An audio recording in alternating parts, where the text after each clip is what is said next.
What it do, comic babies? I'm BunkmastaB, and at the time this video was going up, I am at the airport waiting to fly pretty far away. And that part itself, not that exciting. Been on plenty of airplanes, flown many times. What is exciting to me is this is going to be my first trip I have taken without my kids or my wife in I don't know how long. I'm going back to visit my parents. I'm going back to where I grew up, and I'm doing so just by myself. Which means I'm going to have an entire flight's worth of time to myself. Now, for those of you who aren't married, and especially if you don't have kids, this might not sound like anything much. Might be like, yeah, I have that all the time. When you've got two small kids like I do, uninterrupted time is at a premium. And usually when I get ready for a trip, I kind of fool myself and I think, oh, this is going to be great. And I load a whole bunch of different comics onto my tablet and I get really excited for it. And then when we get there, I realize I'm never actually going to have time to actually do any reading myself. And my tablet usually just gets put on to give them, YouTube time to do something. But not this time. This time, I get my time. And I'm so excited. I'm excited to see my family too, but whatever. I'm mostly excited about just that time. So, because this is happening, we're talking today about 5 of the things I am most excited to read during my time back there by myself. Let's check it out. So the first book that I am taking with me is a book called Granite State Punk. So I'm going to be heading back to New England, where I grew up. And for those that don't know, New Hampshire is the Granite State. And the premise of this particular book, it's a one-shot, is about sort of a wayward punk who goes back home and has to be around his super lame family. And as someone who is heading back home to New England, my parents live in Vermont, but we will be spending some time in New Hampshire, and also who was big into punk rock, the punk movement back in the day, especially in high school when I lived there. This was absolutely right up my alley. I picked up 3 covers of this, which is why I'm taking a single with me.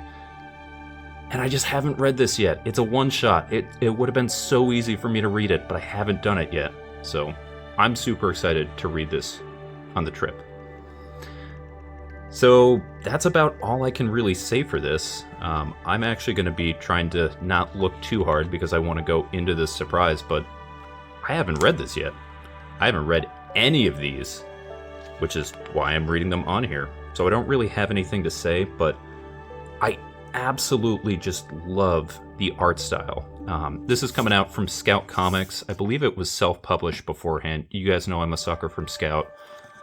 And I saw the art style, I heard the premise. I mean, literally, I think actually, I just saw this right here. This is the Old Man of the Mountain, for those that aren't aware, who was, it was a natural rock formation that happened on the side of a mountain in New Hampshire, and it kind of looked like an old man's face. It's unfortunately not there anymore. It has fallen down. But I saw that and I was like, wait a second, that's the Old Man of the Mountain. I know that. And I was just like, well, guess I'm buying all of these. So something's going serious here. I can't wait to find out about this, but I'm not spoiling it anymore for myself. So Granite State Punk, can't wait to read this. Next up is The Bunker by Oni Press. So this right here is Volume 2. This is written by Joshua Hale. It is, Joshua Hale Fialkov, with art by Joe Infunari. I remember this first coming out right as I was kind of getting out of comics back in the sort of mid-2000s.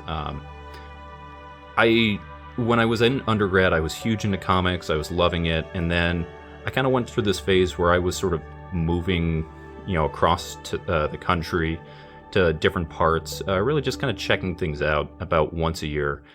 And I really couldn't keep up with current comics. And I remember at the time I was sort of getting out, I remember people talking about this as a new indie series to check out. And I was like, oh, that sounds interesting.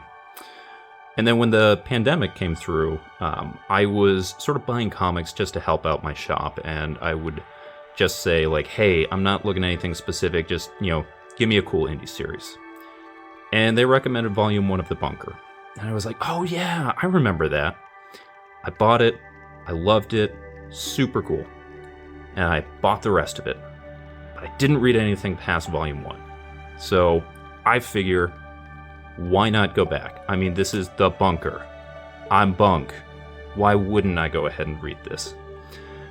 So the whole premise of this one is that there are a group of kids who are playing outside, and they find this bunker in the ground. And in that particular bunker, they find, well, things from the future that they shouldn't have access to, all involving them. They find these newspaper clippings that talk about their particular lives. They find pictures, snapshots, all sorts of things talking about the future of their lives. And all of these people are going to be really important to the future and instruct them on how to go. Now, the problem is each one of them has a different destiny. One of them finds out he's going to be president, and it all starts from something he's about to do. Other people in the group, they don't want that to happen. His presidency is terrible for them, and they are working as a resistance group against them.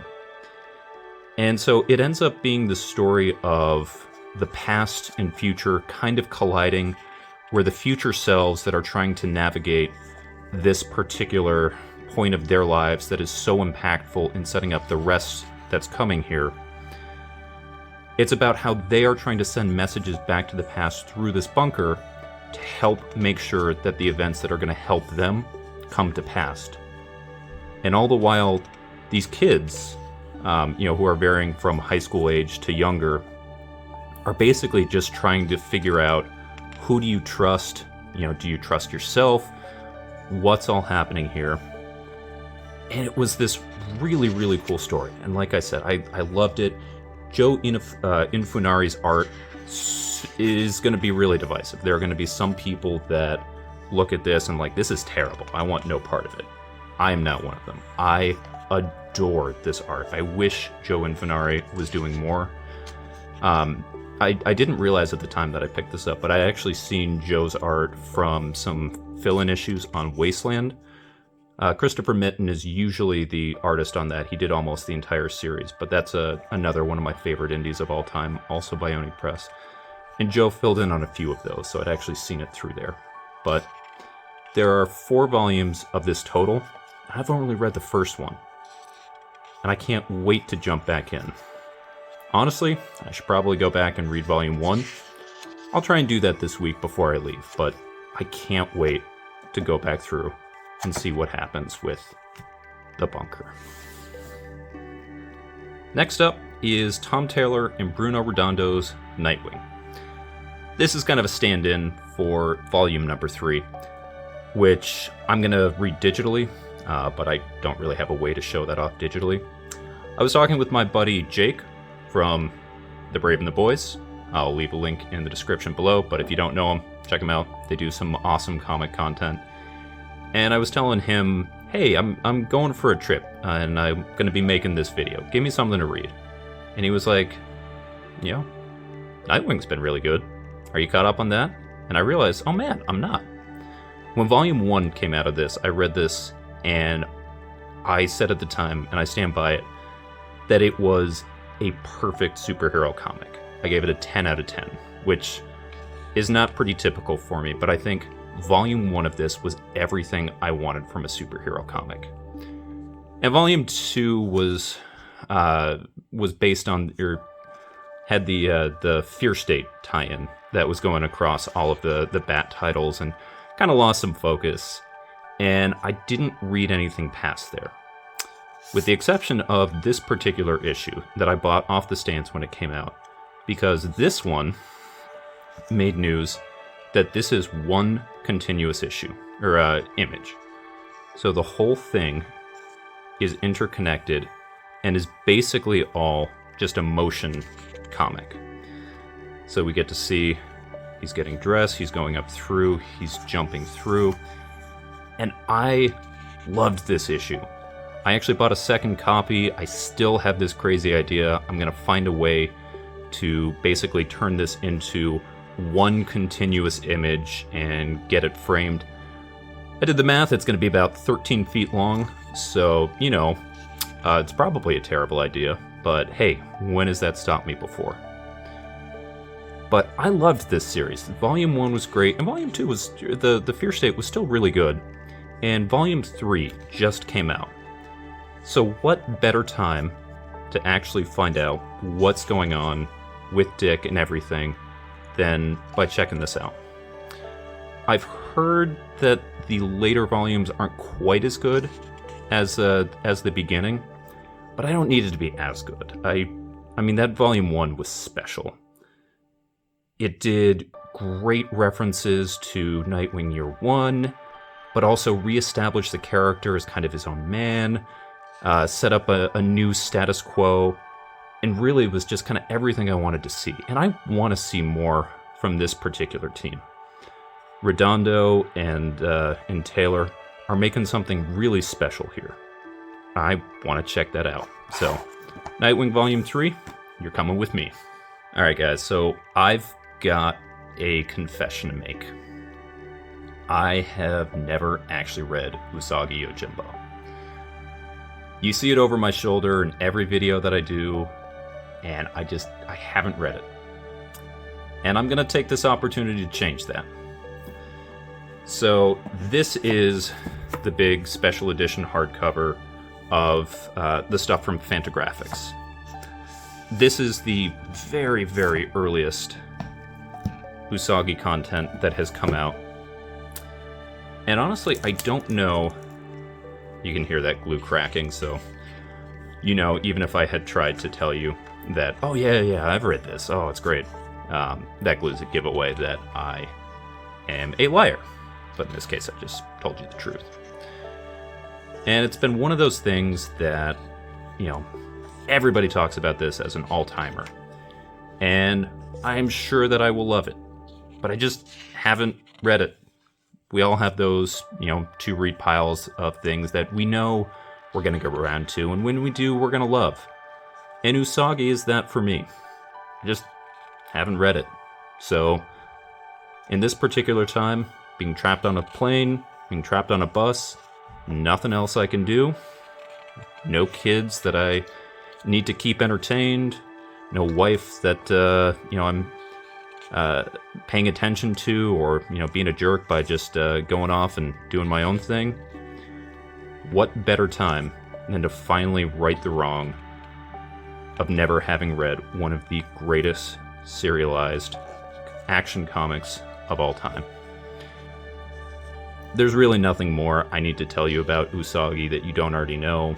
If you're watching this, you already know that this is a long-running strip by Stan Sakai, who is the writer and artist. This particular strip is the background cover on the box. See? There they are. Everybody raves about this. Again, I'm sure it's great. I know it's great. I have not read the particular adventures of this rabbit bodyguard, as the name translates to, his ongoing adventures. I've always meant to. What better time than now to do so? So, Usagi, you are no longer going to be one of my comic shames. So the last book that I'm excited about reading on this particular trip, and you may be wondering, why the change of angles? That's because we're reading some prose, baby! Moon Witch, Spider King by Marlon James. As you can see, no pictures, very tiny words. And it's a thick old boy right here. If you haven't heard of this one right here, this is the sequel to my favorite fantasy novel of the past, I don't know, however many years. Black Leopard, Red Wolf, also by, of course, Marlon James. These are making up a supposed trilogy that's coming out called the Dark Star Trilogy, and one of the things that I absolutely am loving about this series is that, unlike most traditional fantasy that's been coming out that uses kind of a high fantasy setting based on sort of medieval Europe, these right here are actually taking African history, African folklore, and they're adapting it into a high fantasy novel. So you get things like Anansi showing up, you got Ibundulu, a lot of different characters that are going up, and it's about, warring tribe states that are going on. Now, before, if you haven't read this, if this has not been on your radar, I need to put a huge, humongous, 100% trigger and just content warning, especially for this first book on here. This one right here is told from this perspective of Tracker. And Tracker is not a particularly good guy. The whole thing about this is that he is, you find out at the beginning, he is being held captive, and this is a story he's related to basically the Inquisitor, who's coming in and he's asking him about his whereabouts, and he's kind of telling him the story that's going out. That's not the trigger one. I love a story with an unreliable narrator. The content warning on this one is there is tons and tons of, well, objectionable content, let's just say. There's violence, there's racism, there's misogyny, there's violence, there's sexual violence. If you are any way put off by any of those things, I would say skip this series. Especially this one. Because this one is told by Sogalan, the Moon Witch, who first appears here. You get less of that. But if you can get through that, this is an amazing story. It's got some of the absolute best world building in a setting that we don't typically get to see. It starts off, it almost starts off as like a private eye story where Tracker, who is, as it says there, he is a tracker. He is going out to try and find a lost child, and he doesn't really know why. And along the way, he meets the Black Leopard. You get to find out about sort of the magic of the world, and you find out about different government centers and sort of these warring factions. A lot of different things that are going on, and you go through. And again, it's your classic big old thick boy fantasy. This is the new one that has come out, and I cannot wait. So those are it. Those are 5 of what I am anticipating reading. Now, realistically, I'm probably not going to get through all of these. I'm going to give myself that opportunity, and then inevitably something else will happen. But I can assure you, I'm going to get through at least some of these, and I'm so excited. Just having that opportunity to do so, warms my heart. I'm so excited. But that's me. That's my time. I want to hear about you guys. You guys have any trips coming up? Do you have any plans that are happening here? Or more importantly, do you have any reading goals that you're trying to take on coming up here? Are you going somewhere that you feel like, it's a perfect time to kind of tie something in? I want to hear about all of this. So, let me know down below. But with that, I've been BunkmastaB. You all have been amazing. I got a flight to catch. I'll catch you next time.